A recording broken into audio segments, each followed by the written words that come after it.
Hello, hello, and welcome back to the Business First Creatives podcast. Today, I am interviewing. Can I call you a video guru? Natasha Pierre is like what we should all aspire to be when it comes to to creating video content in our business. Natasha, good morning, and welcome to the podcast. Thank you so much for having me. I'm excited to dive right into some video stuff. Yes. So, funny story, guys. I like to tell the listening audience sometimes how I invite guests onto the podcast. So, it was right before her 100th episode. And Natasha's podcast, which, by the way, if you're not listening to it, you should be. It's awesome. It's amazing. But I was listening to her 98th episode as I was driving Chloe, I believe, to summer camp. And it was an episode where she talked about how she got her podcast downloads to 10K a month using mostly organic traffic. And I don't remember exactly what was in that episode, but she said something. And you guys, I did what I always do. I pulled over at a gas station and I wrote her an email. I was like, Natasha, I would love to have you on my podcast to talk about video visibility. I was like, I know we've never met, but here's a couple people that we have in common. Of course, I name dropped Jordan Gill. I also included Anami Tonkin because Natasha has been on the This Can't Be That Hard podcast, which I will also link in the show notes. But I sent her an email and then I waited. And then someone, one of her assistants actually, responded and said, oh, Natasha would love to come on. And I was like, yes. Okay, I don't know when I'm going to schedule this. I'll get back to you. And it was like literally like 2 months later, guys, that I finally sent out the scheduler to get her on the podcast. But we are here now. Natasha, I'm going to throw you like a softball question first because like everyone says do video. And I feel like you do it in a very different way than jumping on the trends and doing 3 reels a day. So tell me why every entrepreneur should be creating video content for their social media platforms. Yes, I love this question. And I feel like over the past 4 years, video has really blown up. But I always like to bring people to just the foundations of marketing content that you can create. And video has been a pillar in that for way beyond Reels and TikTok and stories really made us love video, right? So I think they're really going back to the beginning really gives us context of like, wow, video isn't just like really popular and going to fizzle out soon. It's been a constant when it comes to creating marketing content. And for me, I always like to think of video as providing the dynamic elements that other pieces of content only provide one element of, Yes. right? I create all the content, as you've already mentioned, right? I do podcasting, email. I love all different types of content. But when you're listening to a podcast, you're only listening for the most part, right? You maybe have visual video podcasts, which of course I love. And then when you're reading an email, you're really only reading the copy. But video incorporates all of those different elements where you're maybe hearing something and you're seeing movement and you're seeing an element of text and you're maybe having a caption going along with it. Mm. And with video, whether you're selling a physical product, people can see your product move, how it works, what it looks on people or in an environment. If you're a coach, people can see how you coach, how you mentor, how you speak, what your personality's like. If you're a service provider, people can literally see your process in a way that other types of content can't. And so outside of the obvious of like right now on most platforms, video is probably going to get you the most reach. I like to think of it from a marketing perspective of it kind of incorporates all of the great different visual elements in one piece of content, which is why I love it. Natasha, I've thought about this, but I don't think that I've ever put 2 and 2 together. So I do the systems, but I am also a photographer and I make films. And I have always loved making films for my clients because it's video. It's a lot of what you're talking about. It's different to see how tiny your child was versus hearing them talking and, how their words are not forming properly. And when they take those first steps across the floor, like I can think about those things as a photographer and a filmmaker, but one of the reasons that I actually create videos for my photography business that like they're on my website, they're part of my marketing is so that everybody can see how loud I am. Because like you said, if they're looking at my photos on my website, they might be like, wow, I really love those photos. And if they see a picture of me, they get an idea of like who I am and what I look like. But I always joke, you really have to hear me so that you know who's coming into your house for 3 hours. Because I don't ever want anyone to be surprised by like the loud woman that shows up at their house constantly playing with their children and giving everybody hugs. Like, I need everyone to know what to expect. And so if we take that same effort into marketing videos, regardless of what your service is, people get a really good idea of who you are and what it is like to interact with you before they actually commit to hiring you. Which, I mean, let's be honest, we want everyone to know what they're getting into before they pay us that big money. Yeah, absolutely. And I think no matter what you do, chances are you have competitors, right? People have different options they can choose to invest in. And what makes you unique is you. And video really allows you to show every element of that, which kind of to your example means you might be able to repel people that aren't going to be a good fit and people you don't want to work with. But you're also going to be able to differentiate yourself and attract the types of clients or even opportunities that you're looking for. I know something that I talk a lot with my clients is they come in and maybe they're already using video, but they're like, oh, I would really love to start like speaking, or I'd love to like grow my brand where I can maybe start to partner with brands. Mm-hmm. And I often say that like video is the best vessel in the stage we already have access to, because literally someone can see exactly how I would speak on a live or a story or a reel. And that's probably what they're going to get if they hire me to speak on an in-person or even a virtual stage. So Mm-hmm. I really think it shows a more accurate representation of what we're able to offer as experts in our own industries. So I think you and I both agree on the benefits. But Natasha, you and I mean, I don't know. Did you struggle when you first tried to do videos, or have you always been like this? Because I've always been like this. But have you struggled? Like, I Yes. feel like there's a mindset part. So let's talk about that first. Were you awkward the first couple times that you created a video? Oh yeah, definitely. It was in 2018 and it was my first Instagram story, and literally you can like see the camera like shaking the way I'm holding it. It's way too close to my face. I like said 1,000,010 rambles and tambles before I actually said, I was like, "Hello, so I'm popping up to talk on this and I'm going to start talking about it now." And like you can just totally see a night and day difference like 6 years ago, that first video I created, to now probably my 1,000th video that I'm Mm-hmm. creating now. So I definitely wasn't automatically confident or felt capable showing up on video. And it's because a lot of thoughts came up for me, which I think come up for a lot of people. I always like to give people the reassurance that when I'm coaching my clients, 20% of it is actually strategy, and the Yeah. other 80% is their mindset around getting on video. I know for me, I started my business when I was in college. I was 21 and I felt like I had nothing to offer. I felt like there were so many other experts. People were going to think I was too young, underqualified. And so I kind of overcompensated by literally feeling like I had to be super professional, that I had to come on with like a button down t-shirt, which I love a good button down, but I don't need to do it all the time when I go on stories, right? And so I think that was what I felt like I had to do, which wasn't sustainable. And eventually I started peeling back the layers and just being very authentically myself and talking about things I wanted to talk about, not things that I felt like I had to talk about within my industry. So it definitely was a progress. And even with like creating video content, right? Like filming and editing, like the entire process, I didn't have previous experience with. And so that's why I always like to give people the reminder that the best way to get better at video is practicing and starting and doing it imperfectly. And you will slowly but surely build your confidence and your skills from there. I mean, I knew if I just let Natasha talk long enough, she was going to say all the points that I was going to say. I mean, the main thing that I wanted to make sure that everybody got from that is that done is better than perfect. I mean, that's true in so many aspects of our business, but guys, particularly in video. You guys know I hate solo episodes. Like, I love hopping on an interview like this because I get energy from my guests.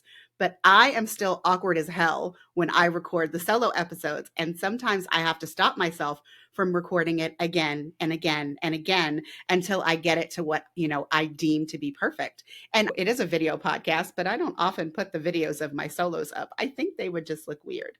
But guys, repetition is the name of the game. You will never get better at videos if you don't start making videos. And every video that you create, you don't have to post it. Like, do it for practice. pick out the parts that you like and then actually share those with your audience, because they care about seeing you and not necessarily the perfect piece of video content that you have created because it took 10 times to record it.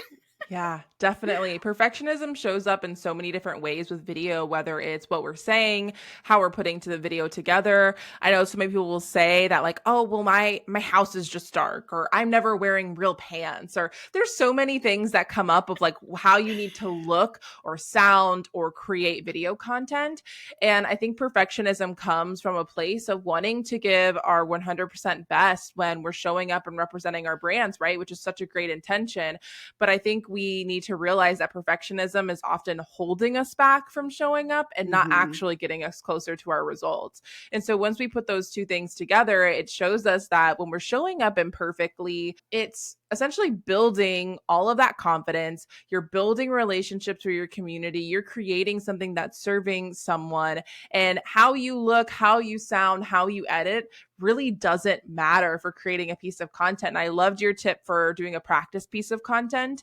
And I also think kind of like the next phase up from that is also just taking pressure off of every piece of video content you create to be the best, most groundbreaking piece of content ever, right? Sometimes the simplest thing, sometimes the thing you said a million times before, sometimes that is actually the best piece of content you can create, because you're going to create another piece of content and then you're going to go back to that old piece of content and give it new life, right? I think we post and we put so much pressure on one piece of content to perform and go viral and Mm-hmm. do all these amazing things, when that's just not a realistic expectation to put all that pressure on just one One video. piece of content. Use that Yeah. as a stepping stone, right? You can't like step to the next stone if you aren't already on one stepping stone. So I think that has really been helpful for me and my clients in my journey with video. Let's talk about ideation. I am someone who just wakes up in the morning and literally, Natasha, whatever's on my mind is what I will record about. So if I'm angry about the number of Black Friday emails, for example, I record a podcast episode about it. But that's probably not the best advice for most people to start creating video content. So if someone is like, okay, I'm convinced I'm going to try video, how is it that they should sit down and start to come up with ideas of what to talk about? Yeah, that's such a great question. And I definitely think there can be a blending between kind of in the moment organic ideas and content. Because I think the Mhm. energy behind that and often the timeliness behind that is really important to kind of go with and enjoy that creative process. But I also think, like, sustainability wise, it's really helpful to have an idea bank or have a process or have a way to Mhm. get ahead of your videos. So you're not always relying on that creativity when busy seasons or seasons of burnout or seasons of just wanting to chill out come, Mhm. where you don't always want to be thinking of new things. So for me, I really go with a content pillars approach. And I know a lot of people hear about content pillars. They maybe heard different approaches to content pillars. But for me, I approach content pillars from a perspective of, I don't think you should 100% niche down, because when you niche down, yes, you might get viral growth. You might, get the results you want in the immediate, but it's not sustainable long term for the only thing I talk about in my content to be about video content. That is Yeah. boring. I don't even want to follow that, right? But then on the other side of the spectrum, people can often go ham with this multi-passionate idea of like, here's everything I have that I want to create about, every idea, everything, right? And they get so unfocused on what really the goal is with their brand, what they sell, what they offer, and what goals they're trying to reach. So I kind of like to meet somewhere in the middle, which is where building out 5 content pillars is really the sweet spot, the perfect Mhm. spot that I like to recommend. And some of those pillars are going to be what you're an expert at, what your industry is about, what you do uniquely in your business, what your offers are about. The other pillars might be things that are kind of related to what you do, right? So even though I do video marketing, I might talk about running a business. I might talk about just creating content outside of video. I might talk about these other elements, or even like speaking, which is something that's related to, but not directly tied to video.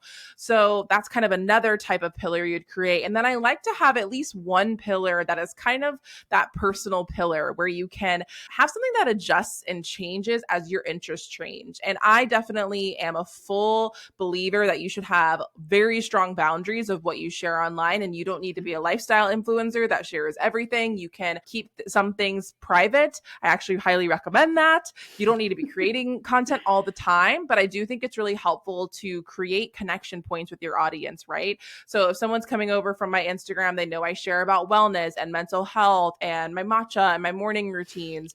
And I those know are about your all matcha. yes. And to that point, that is a very intentional thing that I choose, not because I ever plan to sell matcha or it's related to video content in any way, but because I know the person that I'm trying to reach and connect with probably loves caffeine and loves a morning beverage, right? There we go. So that is an intentional thing that I choose to share because I know my audience will relate to it.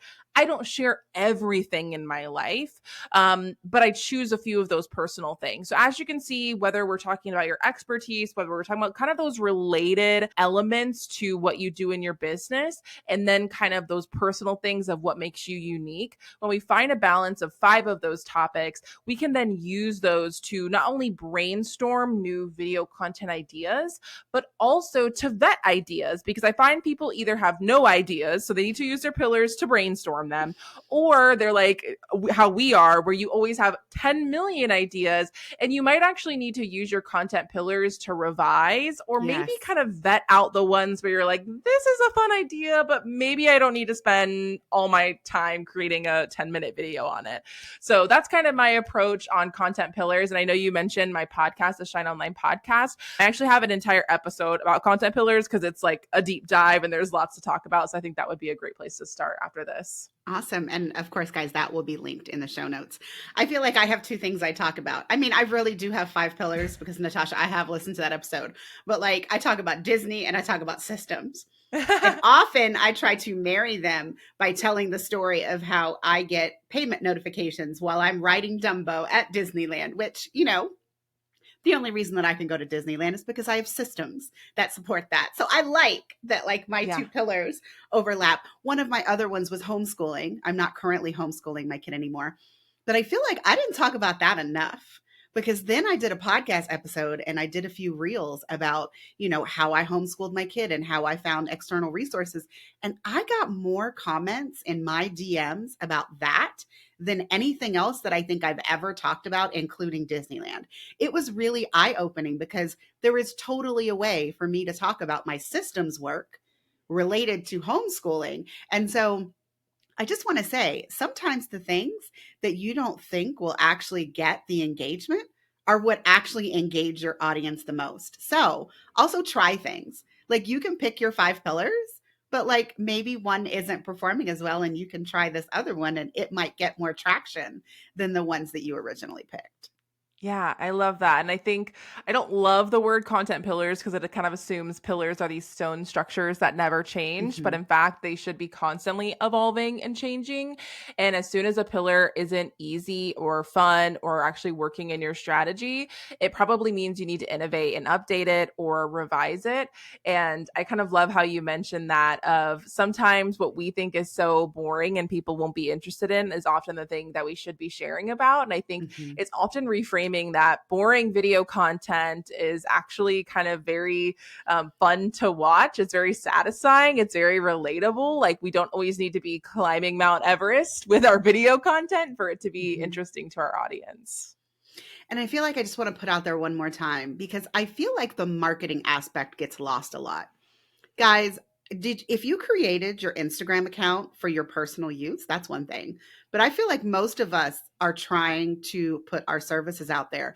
And so we shouldn't feel shy about making videos that are related to our actual services. We have this innate fear that we are going to come off as like salesy or overbearing. But the truth is, people probably followed you for something related to your business and your services. And so don't be shy. Like these are the things that you need to say. Now, don't repeat yourself over and over again. Like, use some creativity when you're creating these videos, but don't feel like there's such a thing as you are talking about your offers too much, because I guarantee you there are very few people that I follow on Instagram where I feel like they actually talk about their offers too much. Like that's just not a thing. So as much as you possibly can and as creative as you can, talk about your offers and make videos that are related with the goal of selling your services. Yeah, definitely. Such a great reminder. I mean, okay, so let's like slightly pivot. So we've talked about getting over your mindset of getting on camera. We've also talked about how you can actually ideate ideas, getting your content bank. I personally throw things in my notes app. I mean, I have something in ClickUp that I barely use. I also have something in Airtable that I barely use. But guys, without fail, when I'm stuck on something to talk about on Instagram, on the podcast, whatever it is, I just flip through my notes app to find something. But let's take this one step further. And so, how do we actually know where to present our videos and like how to do it? Because I feel like you talk about Instagram a lot, Natasha, and I'm an Instagram girl. I have definitely tried the LinkedIn, the YouTube shorts. I put my finger on TikTok and then immediately take it back. But like, how do you suggest that people find like a good posting schedule for themselves and their business? Yeah, definitely. So I think it starts with like the platform that you're on. So TikTok, YouTube, Instagram, and then also the surfaced on that platform. So we all know Instagram has stories and reels and lives, right? So there's a few different ways you can discover which ones you want to really be focusing on, because less is definitely more. You want to be consistent and actually be getting results on at least one platform before you add in 2011 more. So there's kind of two different types of platforms, right? We have kind of growth discovery platforms, and then we also have community building platforms. And sometimes they can do multiple things, but I often think people like pit platforms like TikTok and Instagram against each other, but in reality I see them as very different platforms. So TikTok is really made for discovery, right? For You page is created to like recommend content from people you haven't seen before. Same thing with YouTube. It's a searchable platform. People can search for a topic or be interested in a topic and get recommended content. But then a platform like Instagram, I think it's definitely adding more discovery features, Mm-hmm. but it's really the platform for community, right? We have the broadcast channels, which is brand new, where you can essentially have like a group chat, which I've really been loving. You also have stories, which are very interactive, and you can literally like DM with, you can engage with using different and interactive stickers. And also just how Instagram started and how it's kind of maintained is people use that as a place to connect deeper with their favorite brands and creators. So, with that being said, if you're really focusing on growth, I definitely think that using a growth platform can be helpful for you, with the caveat that I think everyone thinks they need to grow, when in reality, if you only have a few hundred or a few thousand followers, you That's probably enough. have enough. And let's start there before we start going to the next platform, right? Because having 10,000, 100,000 followers is not going to fix why you're not getting sales from your content now. So we need to kind of start with that first. So start on 1 to 2 platforms that you like. Where are your people? Which ones are you actively using and consuming on? So the learning curve is going to be a lot less versus you starting from scratch somewhere, and start creating content there on a consistent basis. When it comes to a posting plan, I start with what's sustainable. I say if you post one video a week, that is enough. I do not subscribe to the idea that you have to post multiple times a day. I don't subscribe to the idea that you need to even post on weekends. I personally don't post on weekends because I am out of office. I could Mm-hmm. schedule, I could automate, but I kind of work within my capacity and how I want to be on social media. So create a plan of, okay, for the platforms that I'm on, the surfaces that I'm on, I want to create 3 videos a week, or I want to create 2 reels and I want to go live once a week, or I want to post daily stories and 1 reel a week.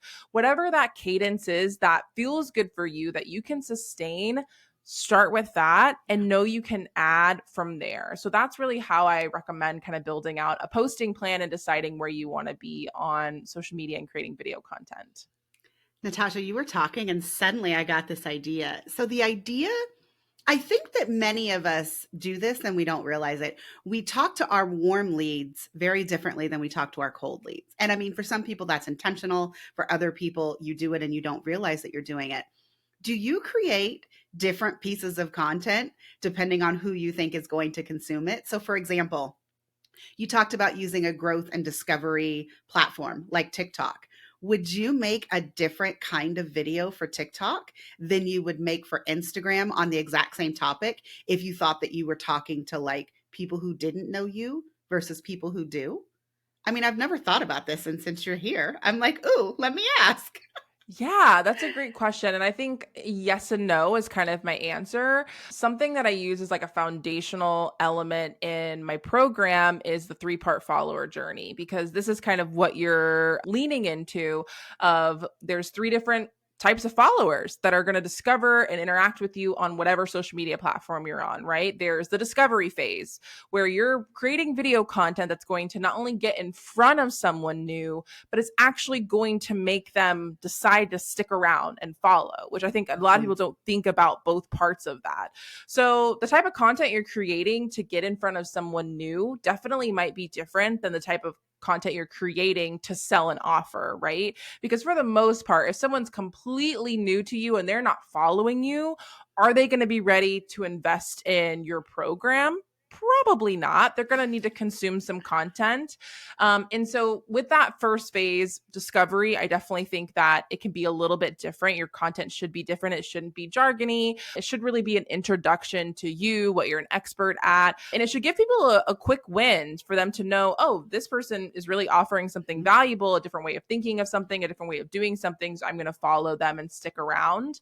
And then we kind of have that nurture phase, which is I find is where most people spend their time in their content, because it kind of is that in between I am buying your offer and I am discovering you for the first time.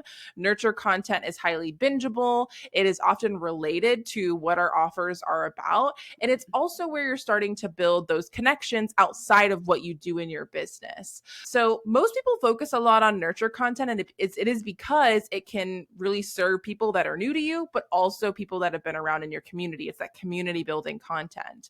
But really, that last phase of that follower journey is people actually converting and being a warm lead and ready for that next step. So for that, it can be them just knowing and going to your link in bio and going to your highlight and going to the link you share and just being ready to buy. Or it can be a really intentional campaign or a promotional set of content or a launch to really get them into that Mhm. offer. So I know that was kind of a more complicated response than you were probably hoping for, but That's I think okay. that's kind of how I approach it. But if I was like starting from scratch and trying to grow, it definitely would be very different than the content that I may be creating now, where I'm focused more on like building community and taking those warmest leads and actually converting them to Mhm. be clients in my offers. So I'd say like yes and no overlap, but definitely some differences depending on your goals. No, I think that's really important because I feel like I see people making a lot of video content in what you said is that nurture stage, and they're not capturing the people who have no idea who they are. And you hit the nail on the head. It's the jargon. I mean, and I've never thought about it in that way, but they're talking in their video in a way that isn't explaining what they do. And so in order for people to understand it and consume it in a way that's useful to them, they have to go do research. I mean, you don't Mhm. want people leaving your Instagram platform to go to your website to do research if they don't understand what you're talking about in the first place. So, I mean, that was key. Like, I loved hearing about your followers. And I just want to say two things because number one, I feel like in that last stage, you can't get people to convert if you're not actually making an offer. So again, making content that's directly related to your offers is important. But Natasha, let's talk about call to actions. I literally laughed this morning because what did I see when I went on your Instagram? You were ranting about call to actions. And I was like, this is perfect. So you're creating this content. How should we include the call to actions? And does every piece of video content need a call to action? Yes, love this. Very relevant. If you don't know what we're talking about, I'm actually doing a whole series on sales content because I feel like, as we've talked about in this conversation, there's so much to discuss. So we'll definitely share that in the show notes if you're interested in kind of a deeper dive. But calls to action are the biggest thing that I find people struggle with because people are worried that they're going to include too many, or they kind of feel like their calls to action are really boring of literally saying link in bio to buy, which like who wants to do that? I don't want to do that. And so that's kind of where the idea of like sharing my approach to calls to action came in of, yes, I really do think every piece of content you create should have a call to action, because you want to tell people what is that action step? What is that next step with what they've actually consumed? So if you're wanting to build community, if you're wanting to grow your account, if you're wanting to increase your engagement, ask people to engage, to save, to share, to comment their takeaway, to comment if they disagreed, right? To reply to your story, to chat about it more, to engage with a sticker. Whatever that engagement next step is that makes sense for your piece of content, ask them, and ask them exactly how you'd say it. We don't need to like make it Be really clever. fancy. Yeah, we don't need to be clever. Like, how would you actually say it and actually communicate that in your content? And then, of course, when it comes to our offers for conversion calls to action, you want to give them details about what that next step is. Create offer awareness by saying, what is the name of your offer? Who is it for? What do you do in the offer? What is the transformation or the result? What is the next step? Am I applying? Am I booking a sales call? Am I registering for a webinar? Am I joining your email list? What is that next step with you? Am I just purchasing? Am I just going and checking out on your website? So I think with calls to action, whether you're offering a lot of value or you're shifting people's perspective or you're sharing behind the scenes of your process or whatever it is, tie that piece of content you're already creating and either ask people to be a part of the conversation with engagement call to action, or literally tell them how your offer is the next step and keep it that Yes. simple. Whether it's in the caption of your video, whether it's in what you're saying or the text you're adding on a story, whether you literally say it at the end or throughout your video, just incorporate it multiple times, I'd say, but just keep it consistent for whatever you're trying to, the goal for that piece of content. And I feel like I just have to repeat what you just said, like the most important part to me. A call to action does not mean buy my thing. I feel like so many people listen to like marketing advice and creating content and all of those kinds of things. And when we tell them to put a call to action, they're like, okay, but I don't want to ask them to buy something yet. That is not what a call to action is. A call to action is just telling them the next step. And guys, the worst thing that you could probably do is just have someone passively consuming your content. You want to make them an active participant, even if it's only give me a thumbs up if this helped you. That is a very low ask. Number one, if someone actually gives you a thumbs up, the algorithm is going to think that whatever you posted is great and it's going to show it to more people. So it helps them, but it also helps you in your engagement and building your community and making sure that if you've given them something helpful and they've given you that thumbs up and you've responded, they are going to feel closer to you. They are going to actively look for more of your content to consume. So call to actions are bae, y'all. Like everything should have a call to action. So good. Okay, so I think that we're almost ready to like wrap up this conversation, but I feel like I would be remiss if I didn't ask you about your systems. So Natasha, inside of your video creation or your business as a whole, like what's a really good system that you have that you're just like, everyone should do this? Oh, this is a good one. This is a good one. I'm going to name a video one and then a business one. So I'm going to give two. Is that okay? That is great. Okay, love it. I know you mentioned the episode that kind of spurred this conversation. And when I talked about growing my podcast, one of the biggest things that contributed to that growth is creating like really great organic video content to promote those episodes. And so something that I do in my workflow for my podcast, so kind of a longer form piece of content, is I take episodes that I know are going to perform well in terms of searchability and long form content with maybe visual elements.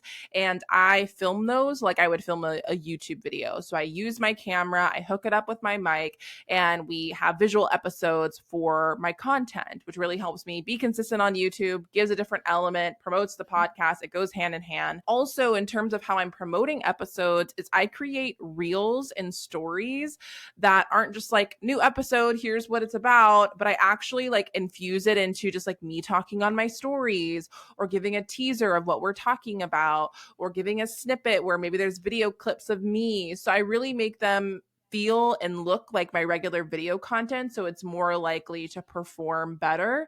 And I'm not doing a lot of extra work, right? Hmm. I'm taking this one long form content, I'm already recording, I'm already filming, and then I just turn that into smaller pieces of content that I then use to promote that podcast episode. So if you're podcasting, turn it into video content. So easy to do. And then my kind of in my business, something that I added to one of my programs that is just like my favorite thing ever is a feedback process. So Yes. yes, we love it. So instead of just like a comment section or posts in our community group, instead we have a feedback form. So it's an Airtable form where people can choose the category, they can select their name, they can kind of say like what they want feedback on. And then I'm able to post it and automate it as a response in our community group so everyone can see and benefit from it, where I could do like a Loom video or written things. But having that on-demand support element makes it so much easier for me to support my clients, but so much easier for them to actually get support outside of our calls. And it's just so incredibly streamlined, and it's just been such a fun element of my program. So those are kind of like two systems that I've really been Yeah. loving. Guys, I had no idea what she was going to say. That was amazing. Because honestly, Natasha, I do that inside of my group program, my online course. Yeah, love And it. I was just absolutely shocked that I had never thought to do it before. And one of the things that I found most fascinating after I put those feedback forms after every module, I had no idea how quickly people were going through my course. Like, I think I thought, like, hey, it's taking them a few weeks. Like, there were a few people that went through all of the content in 48 hours because I Yeah. could see them submitting each of their feedback forms. And so, everyone in the listening audience, if you've got any kind of group program, you have now heard it from Natasha and you've heard it from me. Feedback forms are absolutely amazing for capturing your customer voice, but also, figuring out if there's anything in your program that you can improve on the client experience going forward. It's awesome. Yeah, All love right, it. Natasha. My goodness. I mean, I hate to end it on that because it wasn't really related to videos, but it was amazing. If the listening audience wants to find out more about you and your offers, I know that you have a 5-day video challenge. Tell them where they can find you. I mean, we all know Instagram, but where are the other places? Yes. So definitely Instagram, YouTube, all over social media at Shine with Natasha. Over on the podcast at the Shine Online podcast, I feel like the sales series and the Back to Basics series that I've done kind of relates to some strategy, but also sales things that we've talked about. So those would definitely be great places to start. And in terms of kind of next steps, definitely my free 5-day challenge, my video confidence challenge is a great place to kind of get introduced to my low lift approach to video. And then if you're just interested in working together, you can definitely join my video content camp program, and we can leave all those in the show notes. So thanks so much for letting me share. Ah, thank you, Natasha. All right, everyone. I tell you this all the time. Every single one of my guests should be motivating you to take action. But like literally, I want you guys to sit down, ideate some ideas for your videos, and I want to see them on Instagram. If you post anything that you've gotten an idea from this episode, please share it in my DMs. I would love to see. All right, that's it for this episode. See you next time.